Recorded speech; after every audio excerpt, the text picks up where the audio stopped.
America Iran మధ్య రెండో దఫా చర్చలపై దాగుడు మూతలు కొనసాగుతున్నాయి. ఇస్లామాబాద్ చేరుకున్న పాకిస్తాన్ విదేశాంగ శాఖ మంత్రి అర్గాచి పాక్ ఆర్మీ చీఫ్ ఆసిమ్ మునీర్ తో చర్చలు జరిపారు. అమెరికా ఒత్తిళ్లకి లొంగే ప్రసక్తే లేదన్నారు అర్గాచి. తమ అణు కార్యక్రమాన్ని నిలిపివేసే ఉద్దేశం లేదన్నారు.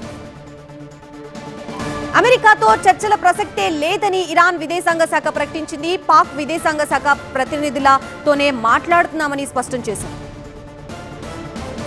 అమెరికా ప్రతినిధి బృందం కూడా ఇస్లామాబాద్ చేరుకుంటోంది. జేడీ వాన్స్ నేతృత్వంలోని ప్రతినిధి బృందం పాకిస్తాన్కి పయనమైంది. అయితే ఇరు దేశాల మధ్య నేరుగా చర్చలు జరిగే అవకాశం లేదు. హర్ముజ్ జలసంధి దగ్గర దిగ్బంధన కఠినంగా కొనసాగిస్తున్నామని ఇరాన్ ప్రకటించింది. 35 ఇరాన్ నౌకల్ని ఆపేసినట్లుగా తెలిపింది. హర్ముజ్ దగ్గర కాల్పుల విరమణ సమయంలో సీమెన్స్ ని అమర్చితే తీవ్ర పరిణామాలుంటాయని ఇరాన్ ని అమెరికా హెచ్చరించింది. చర్చలు విఫలమైతే ఆపరేషన్ ఎపిక్ ఫ్యూరీ 2తో ఇరాన్ పై విరుచుకుపడేందుకు అమెరికా సిద్ధమవుతోంది. ఇరాన్ కి కాల్పుల విరమణ సమయంలో రోజుకి 1000 ఆయుధాలు తయారు చేస్తున్నట్లు తెలుస్తోంది.